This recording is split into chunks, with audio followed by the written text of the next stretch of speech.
Good morning good morning students.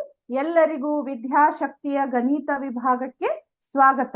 ನಾನು ಇವತ್ತು 8ನೇ ತರಗತಿಯ ದತ್ತಾಂಶಗಳ ನಿರ್ವಹಣೆ ಅಥವಾ ಡಾಟಾ ಹ್ಯಾಂಡ್ಲಿಂಗ್ ಅನ್ನುವ ಒಂದು ಚಾಪ್ಟರ್ ಅನ್ನ ಕಂಟಿನ್ಯೂ ಮಾಡ್ತಾ ಇದ್ದೇನೆ. ಯಾಕಂದ್ರೆ ಲಾಸ್ಟ್ ಟೈಮ್ ಇದನ್ನ ಸ್ಟಾರ್ಟ್ ಮಾಡಿದ್ದೇನೆ. ಯಾವ್ದು ಹೇಳ್ರಿ? ದತ್ತಾಂಶಗಳ ನಿರ್ವಹಣೆ ಅಥವಾ ಡಾಟಾ ಹ್ಯಾಂಡ್ಲಿಂಗ್. ದತ್ತಾಂಶಗಳ ನಿರ್ವಹಣೆ. ದತ್ತಾಂಶಗಳ ನಿರ್ವಹಣೆ. ದತ್ತಾಂಶಗಳ ನಿರ್ವಹಣೆ. ಹೌದಾ? ದತ್ತಾಂಶಗಳ ನಿರ್ವಹಣೆ ಇದ್ರೊಳಗೆ ನಾನು ನಿಮ್ಗೆ ಲಾಸ್ಟ್ ಟೈಮ್ ಹಿಸ್ಟೋಗ್ರಾಮ್ ಅಂದ್ರ ಊತಕ ನಕ್ಷೆ ಅಂದ್ರೆ ನಿಮಗೆ ಈ ರೀತಿ ಗ್ರಾಫ್ ಅನ್ನ ಯಾವ ರೀತಿ ಹಾಕಬಹುದು. ಹೌದಾ? ಅಂದ್ರೆ ನಮಗ ಈ ಹಿಸ್ಟೋಗ್ರಾಮ್ ನಕ್ಷೆಯನ್ನ ನೋಡಿದ್ರೆ ಸಾಕು ನಮಗ ಯಾವ ರೀತಿ ನಾವು ಅವನ ದತ್ತಾಂಶಗಳು ಏನದಾವು, ಯಾವ್ದಕ್ ರಿಲೇಟೆಡ್ ಇದಾವ ಅನ್ನೋದನ್ನ ನಾವು ಕಂಡು ಹಿಡಿಬಹುದಂತ ನಿಮಗ ಲಾಸ್ಟ್ ಟೈಮ್ ಹೇಳಿದ್ದೆ.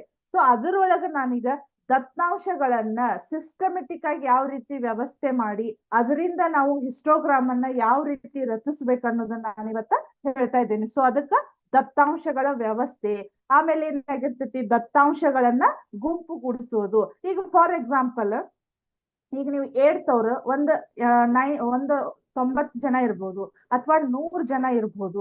ಅವಾಗ ನಮ್ಗೆ ಎಲ್ಲಾರು ಪ್ರತಿಯೊಬ್ರು ಫಾರ್ ಎಕ್ಸಾಂಪಲ್ XYZ ಇವ್ರು ಇಷ್ಟು ಮಾರ್ಕ್ಸ್ ತಗೊಂಡಾರು, ಇವ್ರು ಇಷ್ಟು ಮಾರ್ಕ್ಸ್ ತಗೊಂಡಾರ ಅಂತ ಹೇಳಿಕೆ ಅದು 100 ಜನದ್ದು ಹೇಳೋದಕ್ಕಿಂತನೂ 35 to 45 ಇಷ್ಟು ಜನ ಇದಾರ. ಹೌದಾ? 45 to 55 ಇಷ್ಟು ಜನ ಇದಾರು. ಹೌದಾ? ಒಬ್ಬೊಬ್ರು ಸೇಮ್ ಮಾರ್ಕ್ಸ್ ತಗೊಂಡಿರ್ಬೋದು. ಹೌದಾ?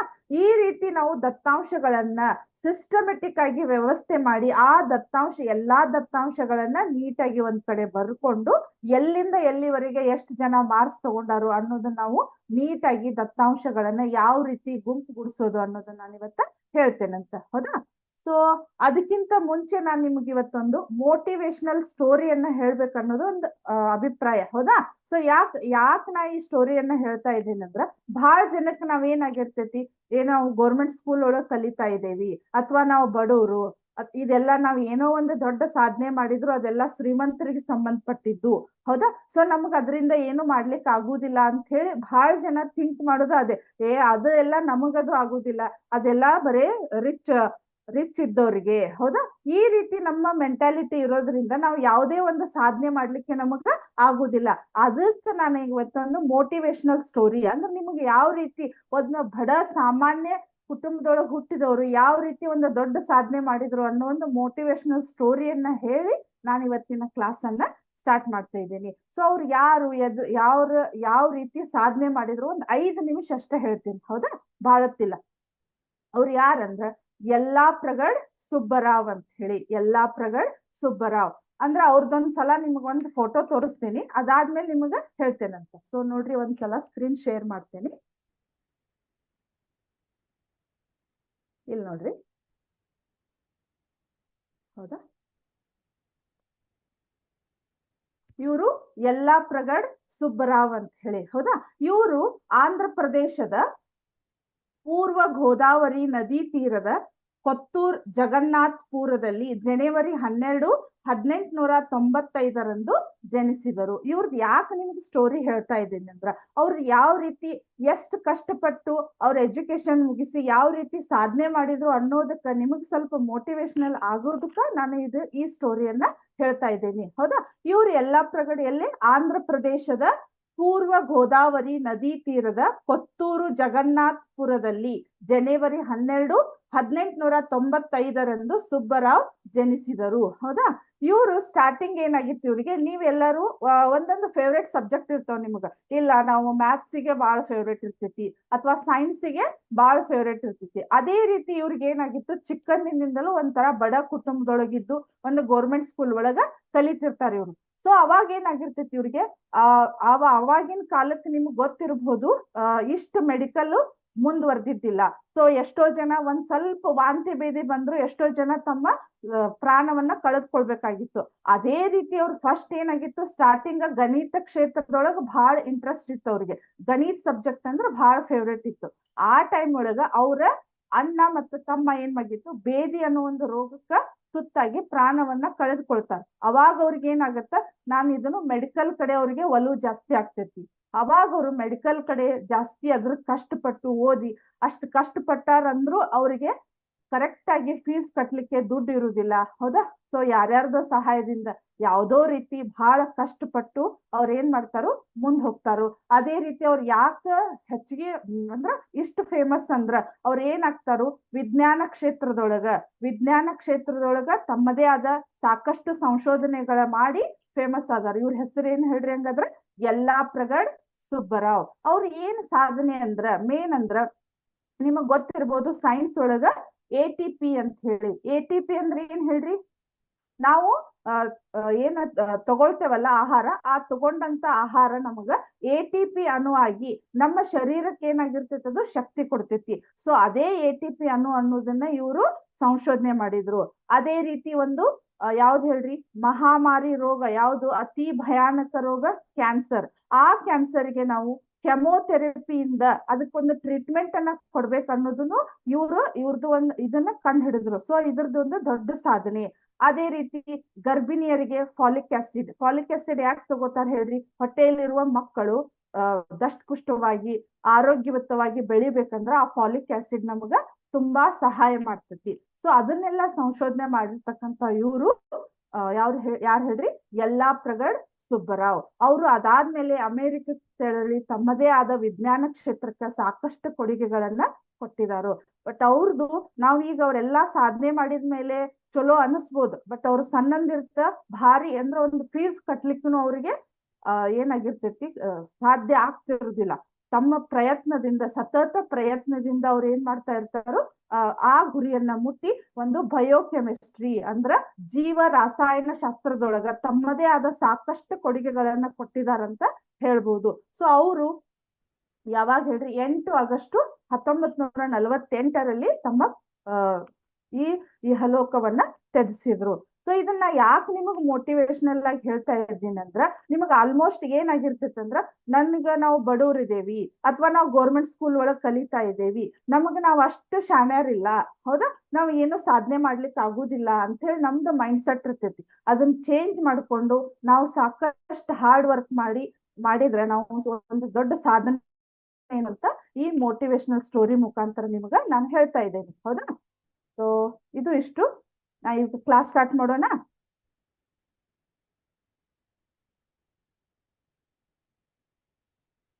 ಈಗ ದತ್ತಾಂಶಗಳ ನಿರ್ವಹಣೆ ಕ್ಲಾಸ್ ಯಾವ್ದಂದ್ರೆ ದತ್ತಾಂಶಗಳ ನಿರ್ವಹಣೆ.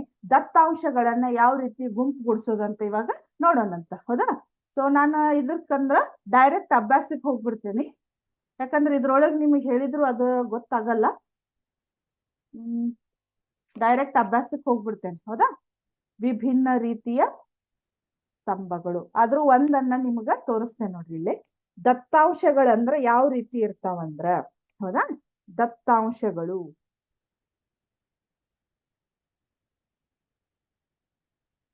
ದತ್ತಾಂಶಗಳು ಇಲ್ಲೇ ವರ್ಗಾಂತರ ಅಂತ ಇರ್ತೈತಿ, ಹೌದಾ? ನಿಮಗ ಈಗಾಗ್ಲೇ ನೀವು ಸ್ವಲ್ಪ 6th 7th ಒಳಗ ಕಲ್ತಿರ್ತೀರಿ. ಸ್ಟ್ಯಾಟಿಸ್ಟಿಕ್ಸ್ ಅಂದ್ರ ಸಂಖ್ಯಾಶಾಸ್ತ್ರ ಒಳಗ ನೀವು ಈ ರೀತಿ ದತ್ತಾಂಶಗಳನ್ನ ಕ್ಲಾಸಿಫೈಡ್ ಮಾಡಿ ಅಂದ್ರೆ ವರ್ಗ ಮಾಡಿ ಯಾವ ರೀತಿ ನಾವು ಅವನ್ನ ಸಿಂಪ್ಲಿಫೈ ಮಾಡಬಹುದು ಅನ್ನೋದು ನೀವು 6th 7th ಒಳಗೆ ಕಲ್ತೀರಿ. ಅದರ ಮುಂದಿನ ಪಾರ್ಟ್ ಅನ್ನ ಇಲ್ಲಿ ಕಲಿತಾ ಇದ್ದೀರಿ. ವರ್ಗಾಂತರ, ಇದಕ್ ನಾವೇನಂತ ಕರಿತೇವಿ? ಆವರ್ತನ, ಹೌದಾ? ಇಲ್ಲಿ ನಿಮ್ಗೆ ಒಂದು ಎಕ್ಸಾಂಪಲ್ ತೋರಿಸ್ತೀನಿ. ಇದನ್ನ ನೋಡಿ ನೀವು ಯಾವ ರೀತಿ ಕ್ವಶನ್ಗೆ ಆನ್ಸರ್ ಮಾಡಬಹುದು ಅಂತ ಹೇಳಿ, ಹೌದಾ? ಇಲ್ಲಿ ನೋಡ್ರಿ, 0 to 10, ಹೌದಾ? 0 - 10 ಅಂತ ಓದುವ ಹಾಗಿಲ್ಲ. ಇದನ್ನ 0 ದಿಂದ 10ರವರೆಗೆ, ಅದಾದ್ಮೇಲೆ 10ರಿಂದ 20ರವರೆಗೆ, ಹೌದಾ? ಆಮೇಲೆ 20ರಿಂದ 30ರವರೆಗೆ, 30ರಿಂದ 40ರವರೆಗೆ, ಹೌದಾ? ಆಮೇಲೆ ಇಲ್ಲಿ ನೋಡ್ರಿ 2, ಹೌದಾ?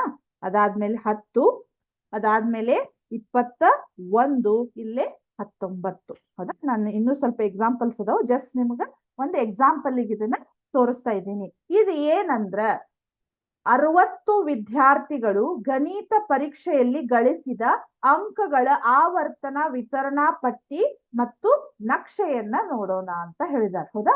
ಸೊ 60 ಜನ ಸ್ಟೂಡೆಂಟ್ಸ್ ಒಳಗ ಯಾವ ರೀತಿ ಗಣಿತ ಪರೀಕ್ಷೆ ಒಳಗ ಎಷ್ಟೆಷ್ಟು ಜನ ಮಾರ್ಕ್ಸ್ ತಗೊಂಡಾರ ಅನ್ನೋದನ್ನ ನಾ ಇದನ್ನ ತೋರಿಸ್ತೇನೆ ನಿಮಗೆ.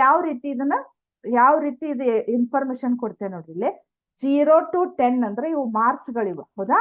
ಈಗ 0 ದಿಂದ 10 ಮಾರ್ಕ್ಸ್ ಒಳಗೆ ಎಷ್ಟು ಜನ ತಗೊಂಡಾರಂತ? ಇಬ್ಬರು ಸ್ಟೂಡೆಂಟ್ಸ್. ಹೌದಾ? 0 ದಿಂದ 10 ಒಬ್ರು ಬರೀ 1 ಮಾರ್ಕ್ಸ್ ತಗೊಂಡಿರ್ಬೋದು, ಒಬ್ರು 8 ಮಾರ್ಕ್ಸ್ ತಗೊಂಡಿರ್ಬೋದು, ಒಬ್ರು 10 ಮಾರ್ಕ್ಸ್ ತಗೊಂಡಿರ್ಬೋದು. ಹೌದಾ? ಅದಾದ್ಮೇಲೆ 10 ರಿಂದ 20 ಮಾರ್ಕ್ಸ್ ಒಬ್ರು 11 ಮಾರ್ಕ್ಸ್ ತಗೊಂಡಿರ್ಬೋದು, ಒಂದಿಬ್ರು ಸೇಮ್ ಮಾರ್ಕ್ಸ್ 12 ತಗೊಂಡಿರ್ಬೋದು, ಒಂದಿಬ್ರು 19 ತಗೊಂಡಿರ್ಬೋದು. ಅಂದ್ರೆ ಟೋಟಲ್ ಎಷ್ಟು ಜನ ತಗೊಂಡಾರಂತ ಅಂದಂಗಿದು 10 ಜನ. ಅದಾದ್ಮೇಲೆ 20 ರಿಂದ 30 ಮಾರ್ಕ್ಸ್ ಯಾರು ತಗೊಂಡಾರ ಹೇಳ್ರಿ? 21 ಜನ ತಗೊಂಡಾರು. 30 ರಿಂದ 40ರವರೆಗೂ 19 ಜನ ತಗೊಂಡಾರು. ಅದಾದ್ಮೇಲೆ 40 ರಿಂದ 50ರವರೆಗೆ 7 ಜನ, 50 ರಿಂದ 60ರವರೆಗೆ ಒಬ್ರು. ಹೌದಾ? ಟೋಟಲ್ ಆಗಿ 60 ಹುಡುಗರು ಅಂತ. ಈಗ ನಿಮ್ಗೆ ಇಷ್ಟು ನೋಡಿದ್ರೆ ಗೊತ್ತಾಗ್ತಿತ್ತಲ್ಲ. ಸೊ 0 ದಿಂದ 10 ಜನ ಅಂದ್ರೆ ಇಷ್ಟು, 10 ರಿಂದ 20 ಜನ ಇಷ್ಟು ಸ್ಟೂಡೆಂಟ್ಸ್ ತಗೊಂಡಿದ್ದಾರೆ ಅಂತ ಹೇಳಿ. ಹೌದಾ? ಇದು ನಮ್ದು ವರ್ಗಾಂತರ ಆವರ್ತನ. ಸೊ ಇದಕ್ ನಾವ್ ಇಂಗ್ಲಿಷ್ ಒಳಗೆ ಏನಂತ ಕರಿತೇವಂದ್ರ ಫ್ರೀಕ್ವೆನ್ಸಿ. ಇದಕ್ಕ ಫ್ರೀಕ್ವೆನ್ಸಿ ಅಂತ ಕರಿತೀವಿ. ಇದಕ್ಕ CI ಅಂತ ಕರಿತೀವಿ. ಅಂದ್ರ ಕ್ಲಾಸ್ ಇಂಟರ್ವಲ್ ಅಂದ್ರ ವರ್ಗಾಂತರವನ್ನ ಮಾಡಿರ್ತೀವಿ. ಅಂದ್ರ ನಮ್ಗ ಈಗ ಬಹಳ ಡಾಟಾಗಳು ಇರೋದ್ರಿಂದ ಅದನ್ನ ಸ್ವಲ್ಪ ನಾವು ಗುಂಪುಗಳನ್ನ ಮಾಡಿರ್ತೀವಿ. ಹೌದಾ? ಕರೆಕ್ಟಾ? ಈಗ ನಿಮಗ್ ತಿಳಿಯೋ ಹಂಗಂದ್ರ ಫಾರ್ ಎಕ್ಸಾಂಪಲ್ ಒಂದ್ ಸ್ಕೂಲ್ ಒಳಗ ಎಲ್ಲಾ ಟೋಟಲ್ ಆಗಿ ನಮ್ಗ 160 ಹುಡುಗರು ಇದಾರು ಅಥವಾ ಸ್ಟೂಡೆಂಟ್ಸ್ ಇದಾರು ಅಂತ ನಾವ್ ಹೇಳ್ಬೋದು. ಬಟ್ ಯಾವ ಕ್ಲಾಸು ಯಾರು ಅನ್ನೋದು ಗೊತ್ತಾಗೋದಿಲ್ಲ. ಸೊ ಅದನ್ನ ನೀವು ನೀಟಾಗಿ ಕ್ಲಾಸಿಫೈಡ್ ಮಾಡಿದ್ರ ಫಾರ್ ಎಕ್ಸಾಂಪಲ್ 8th ಒಳಗ ಬಾಯ್ಸ್ ಗರ್ಲ್ಸ್ ಎಷ್ಟಿದಾರು? ಹೌದಾ? 9th ಒಳಗ ಬಾಯ್ಸ್ ಗರ್ಲ್ಸ್ ಎಷ್ಟಿದಾರು? 10th ಒಳಗ ಬಾಯ್ಸ್ ಗರ್ಲ್ಸ್ ಎಷ್ಟಿದಾರು? ಟೋಟಲ್ ನಮ್ಗೆ ಎಷ್ಟಾಗತ್ತ? 160 ಆಗತ್ತ. ಸೊ ನಾವ್ ಹಂಗೆ ನಮ್ ಸ್ಕೂಲ್ ಒಳಗ 160 ಸ್ಟೂಡೆಂಟ್ಸ್ ಅದಾರಂದ್ರ, ಹೌದಾ, ಅವಾಗ ನಮ್ಗ ಮತ್ತೊಂದು ಕ್ವಶನ್ ಯಾರು ಕೇಳ್ತಾರ ಹೇಳ್ರಿ? ಹಾಗಾದ್ರೆ ಒಂದು ಕ್ವಶನ್ 8th ಒಳಗ ಬಾಯ್ಸ್ ಎಷ್ಟದಾರು, ಗರ್ಲ್ಸ್ ಎಷ್ಟದಾರು? ಗೊತ್ತಾಯ್ತು? ಈ ರೀತಿ ನಾವು ವರ್ಗಾಂತರಗಳನ್ನ ಕ್ಲಾಸಿಫೈಡ್ ಮಾಡಬಹುದು. ಸೊ ಇದಕ್ ನಾನು ಏನಂತ ಕರಿತೀನಿ?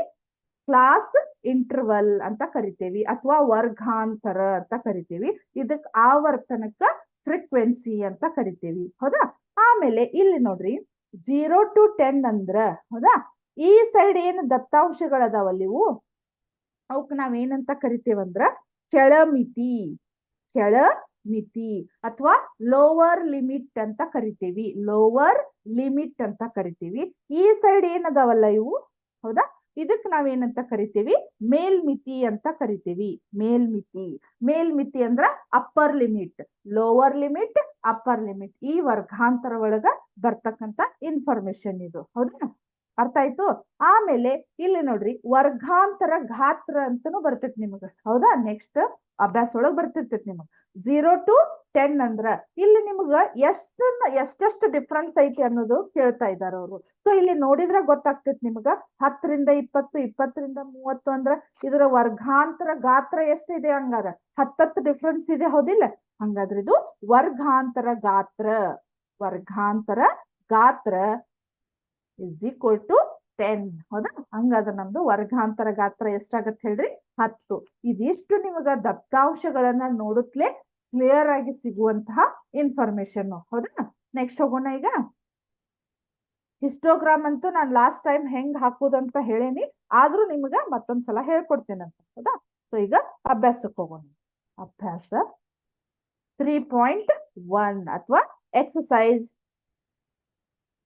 ಅಭ್ಯಾಸ 3.1. ಹೌದಾ? ಅದ್ರೊಳಗೆ ಕ್ವಶನ್ ಏನಿದೆ ನೋಡ್ರಿ. ಈ ಕೆಳಗಿನ ಯಾವ ಸಂದರ್ಭಗಳಲ್ಲಿ ಮಾಹಿತಿಯನ್ನು ತೋರಿಸಲು ಊತಕ ನಕ್ಷೆಯನ್ನ ಬಳಸುವಿರಿ?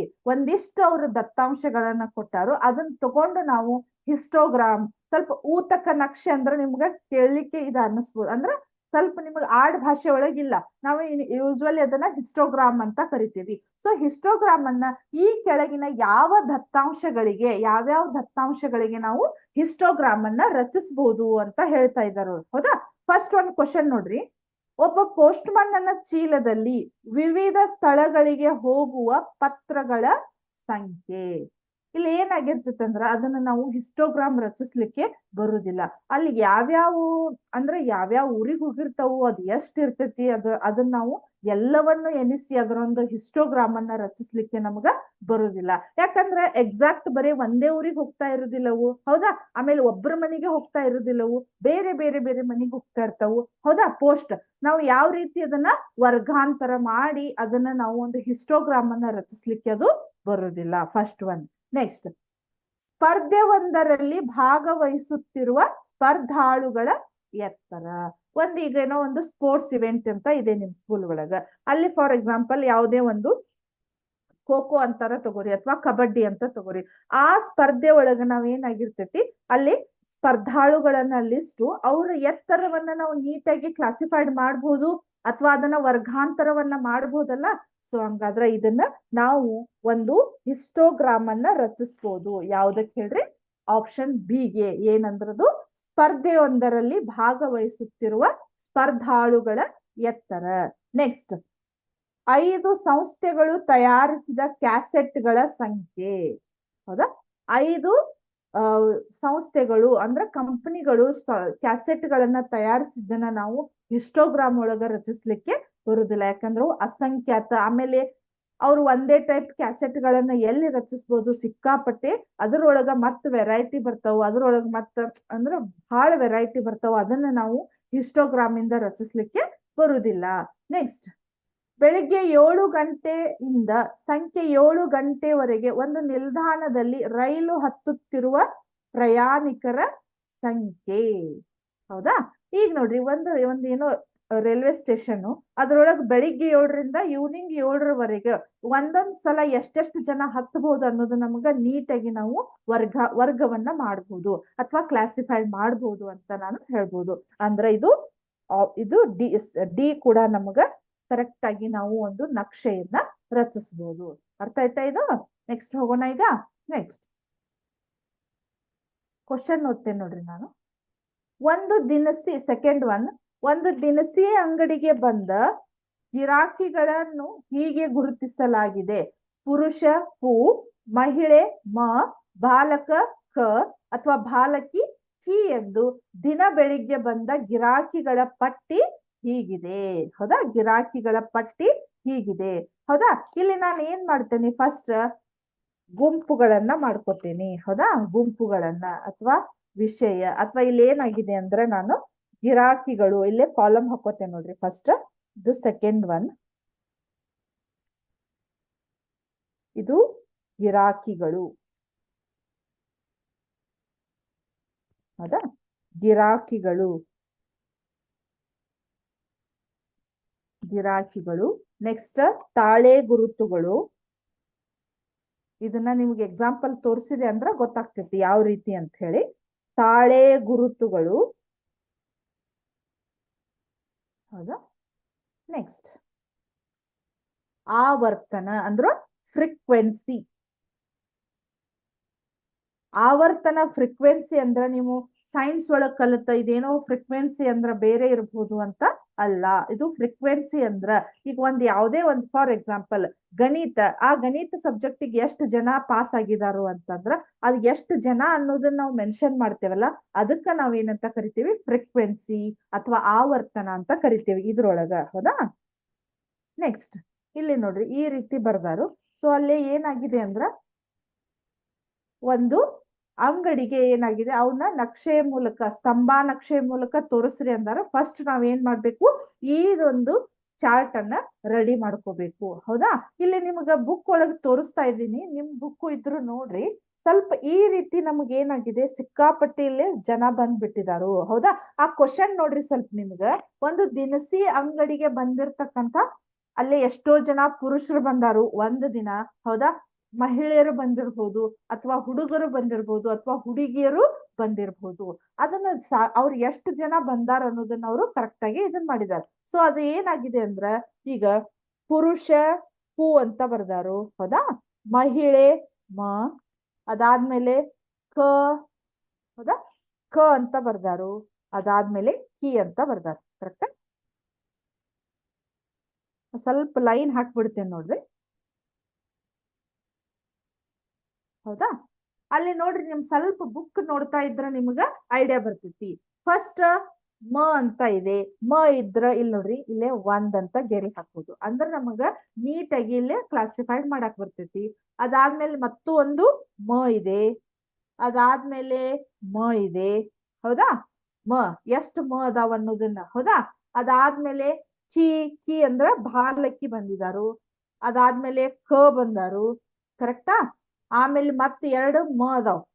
ಒಂದು ಇಲ್ಲಿ ನೋಡ್ರಿ, ನಾಲ್ಕಾದ್ಮೇಲೆ ಐದನೇ ಲೈನ್ ಅನ್ನ ನಾವ್ ಹಿಂಗ್ ಬರಿಬಾರದು, ಈ ರೀತಿ ಬರಿಬಹುದು. ನೀವು ಆಲ್ಮೋಸ್ಟ್ ಕ್ವಿಜ್ ಕಾಂಪಿಟೇಷನ್ ಒಳಗ ನೋಡಿರ್ಬೋದು, ಈ ರೀತಿ ದತ್ತಾಂಶಗಳನ್ನ ನಾವು ಬರಿತೇವಿ. ಹೌದಾ, ಅದಾದ್ಮೇಲೆ ಮ ಆತು.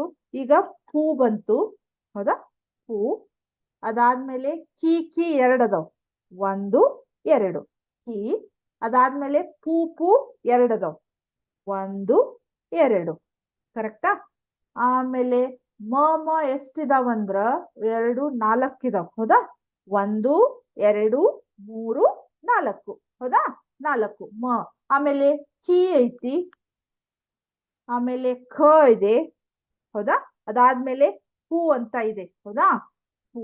ನೆಕ್ಸ್ಟ್ ಮತ್ ಮ ಬಂತು.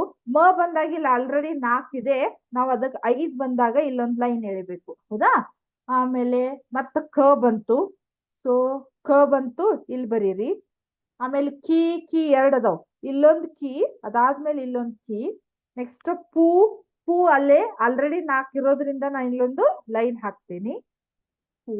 ಅದಾದ್ಮೇಲೆ ಮ, ಮ ಎರಡ್ ಇದಾವ್, ಒಂದು ಎರಡು. ಅದಾದ್ಮೇಲೆ ಪೂ, ಪೂ ಒನ್ ಟೂ, ಪೂ ಅಂತ ಇದಾವು. ಮ, ಮ, ಮ ಮೂರ್ ಇದಾವ್, ಒಂದು ಎರಡು ಮೂರು. ಕರೆಕ್ಟಾ, ನೆಕ್ಸ್ಟ್ ಮತ್ತ ಪೂ ಅಂತ ಇದೆ. ಹೌದಾ, ಅದಾದ್ಮೇಲೆ ಮ ಇದೆ, ಅದಾದ್ಮೇಲೆ ಕ ಇದೆ, ಅದಾದ್ಮೇಲೆ ಮತ್ತ ಮ ಇದೆ. ನೆಕ್ಸ್ಟ್ ಕಿ ಇದೆ, ಅದಾದ್ಮೇಲೆ ಪೂ ಇದೆ. ನೆಕ್ಸ್ಟ್ ಮ ಇದೆ, ಮ, ಮ 4 ಅದಾವ್. ಹೌದಾ, ಮ ಒಂದ್ ಎರಡು ಮೂರು ನಾಲ್ಕು. ಹೌದಾ, ನೆಕ್ಸ್ಟ್ ಆಮೇಲೆ ಮತ್ತ ಕಿ ಇದೆ, ಆಮೇಲೆ ಮ ಇದೆ. ಹೌದಾ, ಆಮೇಲೆ ಪೂ, ಪೂ ಎರಡಿದಾವ್. ಹೌದಾ, ಎರಡಿದಾವು. ಅದಾದ್ಮೇಲೆ ಮತ್ತ ಮ, ಮ ಎರಡದಾವ್, ಒಂದು ಎರಡು. ನೆಕ್ಸ್ಟ್ ಪೂ ಮತ್ತ ಇಲ್ಲಿ ಒಂದೇ ಇದೆ, ಆಮೇಲೆ ಮ ಇಲ್ಲೊಂದಿದೆ, ಕಿ ಇಲ್ಲಿದೆ, ಆಮೇಲೆ ಮ ಮತ್ತ ಇಲ್ಲೇ ಇದೆ. ಹೌದಾ, ಮತ್ತ ಪೂ, ಅದಾದ್ಮೇಲೆ ಕಿ, ಮ, ಪೂ, ಪೂ. ನೆಕ್ಸ್ಟ್ ಕ, ಕ ಇದೆ, ಆಮೇಲೆ ಕಿ ಎರಡ್ ಅದಾವು, ಒಂದು ಎರಡು. ಅದಾದ್ಮೇಲೆ ಮ ಇದಾವು. ಹೌದಾ, ಅಂದ್ರ ಅರ್ಥ ಆಗಿರ್ಬೋದು ನಿಮಗ. ಪುರುಷರು ಎಷ್ಟು ಜನ ಆ ಒಂದು ದಿನದೊಳಗ ಆ ಅಂಗಡಿ ಒಳಗ ಎಷ್ಟು ಸಲ ಹೋದ್ರು, ಅಂದ್ರ ಪುರುಷರು ಎಷ್ಟು ಜನ ಬಂದ್ರು, ಮಹಿಳೆಯರು ಎಷ್ಟು ಜನ ಬಂದ್ರು, ಬಾಲಕರು ಎಷ್ಟು ಜನ ಬಂದ್ರು, ಬಾಲಕಿಯರು ಎಷ್ಟು ಜನ ಬಂದ್ರು ಅನ್ನೋದನ್ನ ಅವ್ರು ಅಷ್ಟುನು ಲೈನ್ ಏಕ ಕೊಟ್ಬಿಟ್ಟಿದ್ರು. ಒಂದ್ಸಲ ನಿಮಗ್ ಬರದ್ ತೋರಿಸ್ತೇನೆ ನೋಡ್ರಿ, ನಿಮ್ ಬುಕ್ ಒಳಗೂ ಆಯ್ತು. ಈ ರೀತಿ ಕೊಟ್ಬಿಟ್ಟಾರ, ಮ, ಪೂ, ಕ, ಕಿ, ಮ, ಮ. ಹೌದಾ, ಮತ್ತು ಪೂ. ಈ ರೀತಿ ಕೊಟ್ಟಾಗ ನಾವು ಡೈರೆಕ್ಟ್ ಆಗಿ ಅದನ್ನ ಯಾವ ರೀತಿ ಎಷ್ಟು ಜನ ಪುರುಷರು ಬಂದ್ರು ಎಷ್ಟು ಜನ ಮಹಿಳೆಯರು ಬಂದ್ರು ಅಂತ ನಮ್ಗೆ ಹೇಳಲಿಕ್ಕೆ ಅಸಾಧ್ಯದ. ಹೌದಾ, ಸೊ ಅದಕ್ಕೆ ನಾನು ಈ ರೀತಿ ಇದನ್ನ ವರ್ಗಾಂತರ ಅಥವಾ ದತ್ತಾಂಶಗಳನ್ನ ನೀಟಾಗಿ ಬರ್ಕೊಂಡ್ವಿ ಅಂದ್ರ ನಮಗ ನೀಟಾಗಿ ಡಾಟಾ ಸಿಗ್ತೈತಿ. ಅಂದ್ರ ಆ ಒಂದು ದಿನದೊಳಗ ಆ ದಿನಸಿ ಅಂಗಡಿಗೆ ಅಥವಾ ಕಿರಾಣಿ ಅಂಗಡಿಗೆ ಎಷ್ಟು ಜನ ಪುರುಷರು ಬಂದ್ರು, ಮಹಿಳೆಯರು ಬಂದ್ರು, ಬಾಲಕರು ಬಂದ್ರು, ಬಾಲಕಿಯರು ಬಂದ್ರು ಅನ್ನೋದನ್ನ ನೋಡೋಣಂತ. ಸೊ ಇದೇನಾಗಿ ನೆನ್ಪಿಟ್ಕೊರಿ, ದತ್ತಾಂಶಗಳನ್ನ ಗುರುತಿಸ್ಲಿಕ್ಕೆ.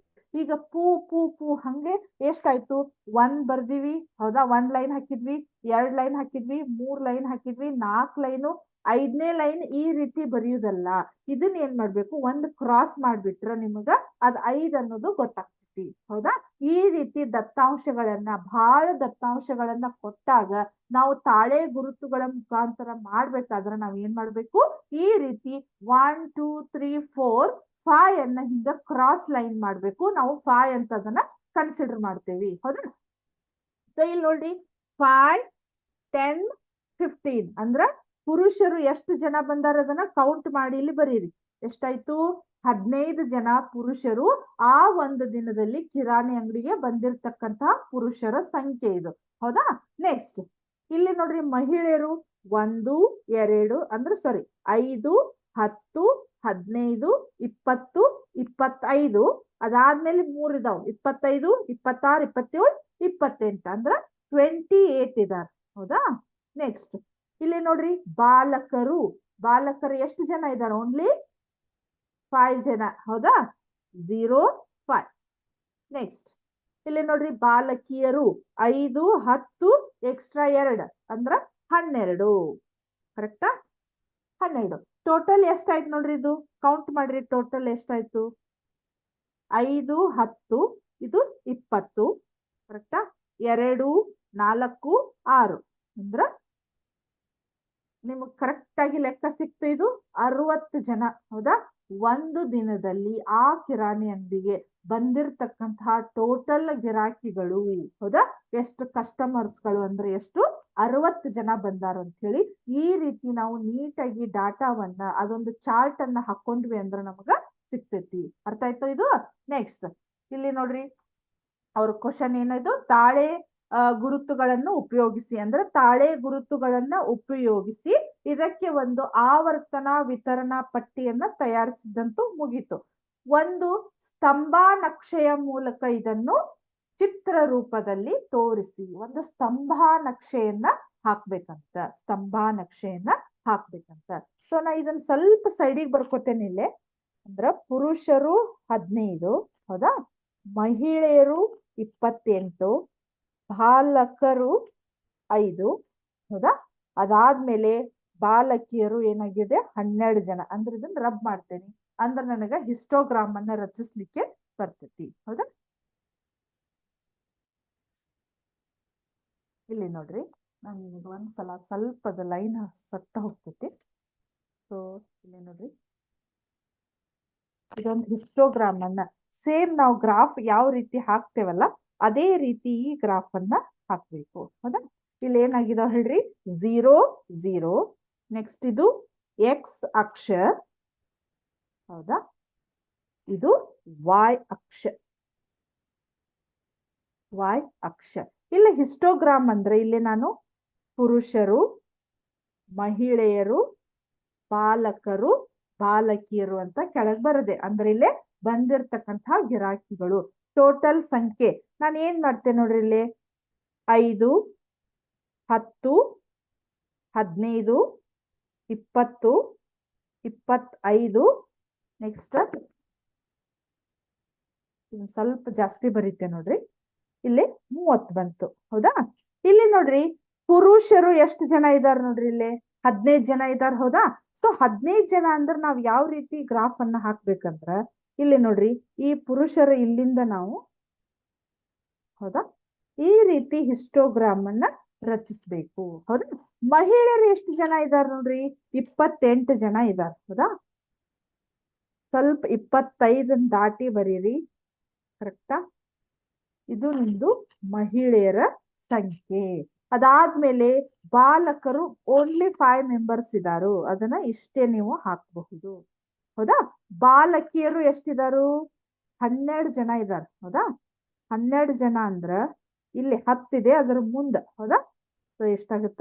12 ಜನ. ಸೊ ಇದನ್ನ ಅಕ್ಷಗಳನ್ನ ನಿಮ್ಗೆ ಸ್ಕೇಲ್ ಬರೆಯೋದಂತೂ ಗೊತ್ತಿದೆ. ಎಕ್ಸ್ ಅಕ್ಷ ಎಷ್ಟಿದೆ, ವಾಯ್ ಅಕ್ಷ ಎಷ್ಟಿದೆ ಅಂತ ನೀವು ಬರಿಬಹುದು. ಸೊ ಈ ಹಿಸ್ಟೋಗ್ರಾಮ್ ಅನ್ನ ಹಾಕಿದಾಗ ನಿಮಗ್ ಗೊತ್ತಾಗ್ತತಿ ಒಂದು ದಿನದಲ್ಲಿ ಮಹಿಳೆಯರು ಆ ಕಿರಾಣಿ ಅಂಗಡಿಗೆ ಬಂದಿರ್ತಕ್ಕಂಥ ಅವರ ಜಾಸ್ತಿ ಸಂಖ್ಯೆ ಒಳಗ ಬಂದಾರು. ಅಂದ್ರ ಮಹಿಳೆಯರು ಜಾಸ್ತಿ ಇದಾರು, ಪುರುಷರು ಸ್ವಲ್ಪ ಅವ್ರಕ್ಕಿಂತ ಕಡಿಮೆ ಇದಾರು, ಬಾಲಕಿಯರು ಕಡಿಮೆ. ಬಹಳ ಯಾರು ಬಂದೇ ಇಲ್ಲ ಅಂದ್ರೆ ಕಡಿಮೆ ಸಂಖ್ಯೆ ಒಳಗ್ ಬಂದಿರ್ತಕ್ಕಂಥವ್ರು ಯಾರು ಹೇಳ್ರಿ? ಬಾಲಕರು. ಹೌದಾ? ಇದು ಇಷ್ಟು ನಿಮ್ದು ಹಿಸ್ಟೋಗ್ರಾಮ್. ಹೌದಾ? ಇದ್ರ ಜೊತೆಗೆ ನಿಮ್ಗೆ ಇಲ್ಲಿ ಒಂದು ಹಿಸ್ಟೋಗ್ರಾಮ್ ಅನ್ನ ತೋರಿಸ್ತೇನೆ ನೋಡ್ರಿ. 1 ಸೆಕೆಂಡ್. ಇಲ್ಲಿದೆ ನೋಡ್ರಿ. ಹೌದಾ? ಹೌದಾ? ಇಲ್ಲಿ ನೋಡ್ರಿ ಇಲ್ಲಿ ಏನಾಗಿದೆ? 6th. ಹೌದಾ? ಇಲ್ಲಿ class ಇಂದದು total 6th to 7th ಒಳಗೆ ಎಷ್ಟು ಜನ ಇದಾರೋ ಅದರದ್ದು ಇದನ್ನ ಹಿಸ್ಟೋಗ್ರಾಮ್ ಅನ್ನ ರಚಿಸ್ತಾ ಇದಾರೆ ಅವರು. ಇಲ್ಲೇ ನೋಡ್ರಿ 6th ಎಷ್ಟು ಜನ ಇದಾರು, 13 ಇದಾರು. 7th 23 ಇದಾರು. 8th 58 ಇದಾರು. 9th 56. 10th 26 ಇದಾರು.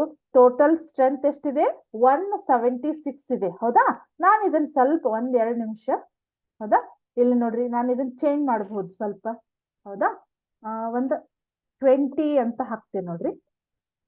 ಹೌದಾ, ಅವಾಗ ನೋಡ್ರಿ ಆಟೋಮೆಟಿಕಲ್ಲೇ ಹಿಸ್ಟೋಗ್ರಾಮ್ ಚೇಂಜ್ ಆಗ್ತಾ ಇದೆ. ಇದನ್ನ 34 ಅಂತ ಹಾಕ್ತೀನಿ. ಹೌದಾ, ಇದನ್ನ 50 ಅಂತ ಹಾಕ್ತೇನಿ.